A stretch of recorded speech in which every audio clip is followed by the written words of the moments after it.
Olá, queridos amigos, queridas amigas, que a graça e a paz de Jesus esteja com cada um dos amigos, que o sol da justiça, que é Cristo, possa inundar seus corações, dando-lhes o devido entendimento, sabedoria, e que todos tenham um feliz dia. Vamos estudar a lição, e hoje, terça-feira, 6 de maio de 2025, a lição 6 de hoje, ela tem como título O Cordeiro Pascal. As Sagradas Escrituras, através do Novo Testamento, ela faz assim uma releitura da Páscoa, como ela era feita, né, no Antigo Testamento, onde a Páscoa apontava para Jesus como sendo o Cordeiro Pascal. E no livro do Apocalipse, que refere-se assim a Jesus como o Cordeiro, e essa palavra Cordeiro, ela aparece por mais de 30 vezes no Novo Testamento. Em Apocalipse capítulo 13, versículos 8, diz que todos que não têm os seus nomes escritos no livro da vida do Cordeiro, este adorarão a besta. Já em Apocalipse 19:14, diz que os santos são os vestidos de branco que seguem o Cordeiro. E assim a Bíblia, né, desde o seu início, e bem antes da fundação do mundo, onde Deus fez esse plano da redenção, e a partir do pecado, né, o povo de Israel usava cordeiros como símbolos do Messias que viria nos próximos anos. E a lição de hoje, aqui baseada em Êxodo capítulo 12, versículos de 1 a 11. Isaías capítulo 53, versículos 7 e 8. 1 Coríntios capítulo 5, versículo 7. E Apocalipse capítulo 5, versículo 6. Ela nos ensina aqui nessas passagens de como o sacrifício da Páscoa representava Jesus e o que esta verdade significa para nós hoje. Deus sempre instruía, né, o povo de Israel a eles comemorarem a Páscoa através de sacrifícios, né?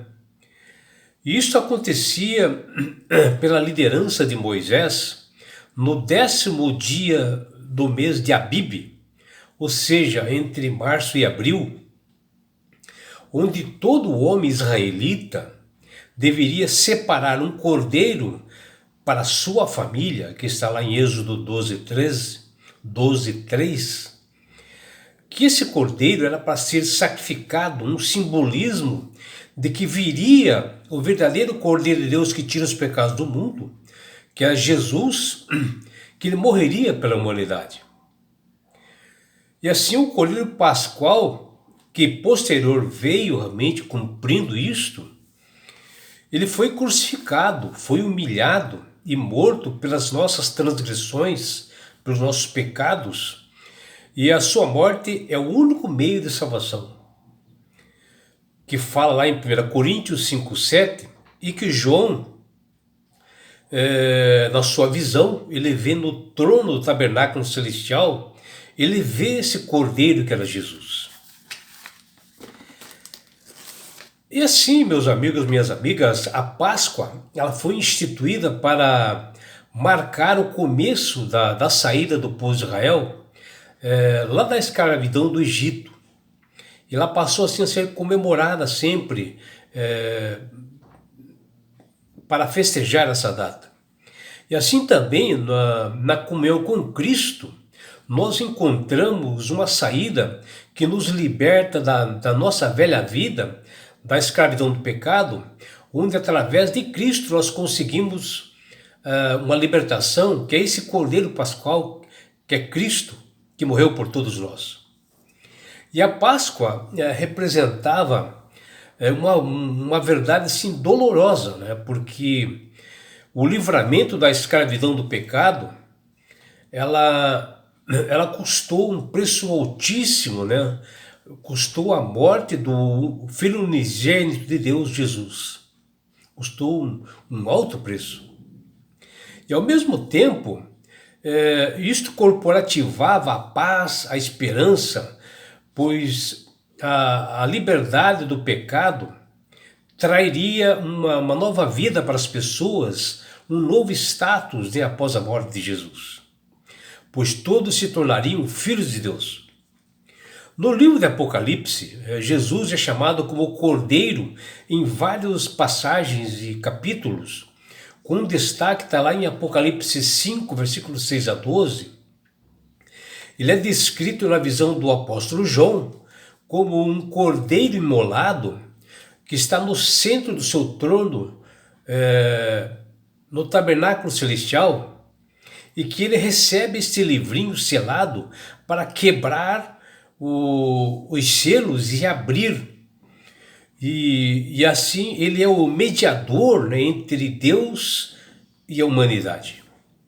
E após o pecado, Deus instruiu todas as famílias do povo de Israel para observarem esse plano de redenção que viria posterior e que eles usassem um cordeiro como sacrifícios, como simbologia da vinda do Messias, que está lá em Êxodo 12:5, porém esse cordeiro tinha que estar sem manchas, perfeito, né?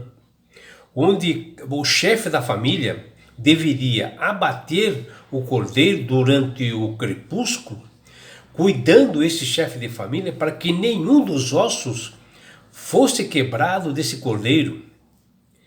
E ele deveria aplicar um pouco de sangue nos ombrais e na viga superior de cada porta, onde de fato, posterior, Cristo, ao morrer na cruz, ele foi o verdadeiro Cordeiro de Deus, ele foi morto, maltratado, porém não foi quebrado nenhum osso desse Salvador.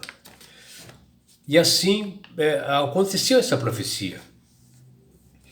E nós podemos observar que desde o início da humanidade, o plano de redenção está firmado quando nós observamos a oferta de Abel, que estava relacionada à promessa do Cordeiro, que está lá em Gênesis 3,15. E que esse Cordeiro seria sacrificado para salvar o mundo, enquanto a oferta de Caim era um ritual vazio e sem importância. Lembrando que Deus instruiu Adão e Eva de que viria o Salvador, o Cordeiro de Deus. E eles sabiam que esse sacrifício apontavam para a vinda do Salvador. Porém, Caim descumpriu a ordem de Deus e fez diferente. Para Caim, a oferta era simplesmente um presente para Deus. Enquanto para Abel, focava-se no sacrifício do Cordeiro Pascual que viria salvar a todos. E ele entendeu perfeitamente essa mensagem de Deus. Deus, como uma forma didática, ele instituiu a Páscoa e as festas dos pães asmos antes da saída dos filhos de Israel do Egito, para apontar que viria esse Cordeiro que tiraria os pecados do mundo. E assim as duas celebrações comparariam o calendário judeu das festas cerimoniais anuais que era feita. A primeira que inaugurava as demais representava a libertação. O sacrifício de um cordeiro para cada família, que está lá em Êxodo 12:3, determinada por Deus, simbolizava o sacrifício de Cristo e a sua obra de salvação em cada lar de seus filhos, como está escrito na Bíblia: crê no Senhor Jesus e será salvo tu e tua casa, que está lá em Atos 16, versículo 31. E vejam, deveriam trazer o cordeiro sem defeito, que Deus menciona isto, que está lá em Êxodo capítulo 12, versículo 5. E o sangue nos umbrais das portas também é determinado, que está lá em Êxodo 12, 7. E assim anunciavam o plano de redenção em Jesus, que aquela casa que aceitasse a Cristo como Salvador e Senhor de suas vidas seriam salvas. E assim, como o plano original do Criador girava em torno da família, o plano de resgate da raça humana possui o mesmo objetivo, porque é desejo do Senhor que cada casa, cada família seja redimida pelo sangue do Cordeiro Cristo e que todos estejam preparados para este momento. Porque Deus diz lá, com os lombos cingidos, sandália nos pés e cajado na mão, que está lá em 12:11, que era justamente para cada um salvar as suas famílias, salvar as pessoas que não conheciam o verdadeiro Cordeiro, para que eles também tivessem a oportunidade de salvar, e isso também é uma determinação para todos nós nos dias de hoje. Em Isaías capítulo 53, versículos 7 e 8, o profeta nos apresenta uma imagem impressionante do Cordeiro de Deus, do servo sofredor, que ele foi oprimido, humilhado, esbofeteado, e ele ficou em silêncio, ele ficou mudo do seu sofrimento e que suportou tudo isso por amor à humanidade. Esses versos revelam os aspectos significativos da missão do Messias e a profunda misericórdia e amor de um Deus que dá seu único filho Jesus para morrer por nós, para livrar os homens da morte eterna e do pecado. A morte de Jesus foi imerecida, foi injusta, não tinha culpa alguma, nunca fez injustiça alguma e nem dolo algum achou-se na sua boca. O apóstolo Paulo, em 1 Coríntios 5:7, se utiliza assim de uma metáfora para ilustrar a influência corruptora que o pecado faz sobre cada cristão e nos encoraja a se livrar do fermento velho, como ou seja, do pecado antigo, para nós sermos uma massa nova, renovada em Cristo, o Cordeiro Pascal, que ele foi imolado por causa de nós.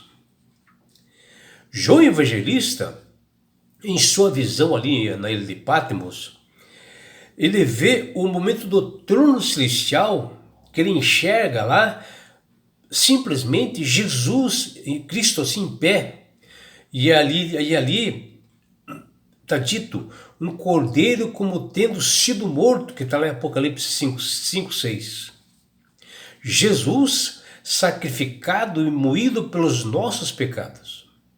E assim, ele, Jesus, foi o último Adão sem pecados, que diz lá em 1 Coríntios capítulo 15, versículo 45, onde o ser humano errou e ele, Jesus, se manteve sem mácula, sem erros. Em sua humanidade, Cristo era tudo o que a raça humana deveria ser e não foi. Cristo refletia a glória de Deus e por isto é que o Salvador mencionava: quem vê a mim, vê ao Pai, que está lá em João capítulo 14, versículo 9. E é por isso, meu amigo, minha amiga, que Deus tem clamado através do poder do Espírito Santo para que todos aceitem a Jesus como Salvador e Senhor de suas vidas.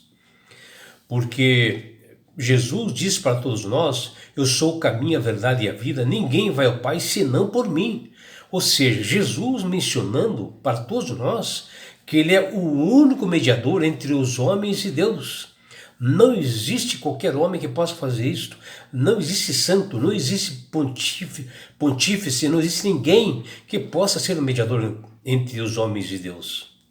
Somente Jesus. E quando você entende isto verdadeiramente, e aceita Jesus como Salvador e Senhor, você passa a ser uma pessoa sábia, uma pessoa de entendimento, uma pessoa que sabe manusear bem as Escrituras, porque o Espírito Santo começa a trabalhar na sua mente. E quando você aceita a Jesus como Salvador e Senhor, obedecendo os seus estatutos e mandamentos, você ganhará de presente de Deus a salvação.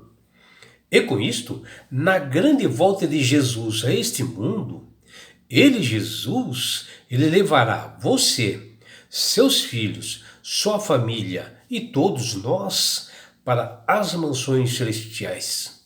Um lugar, meu amigo, minha amiga, onde você não haverá mais morte, mais dores, mais aflições, não haverá mais perseguições.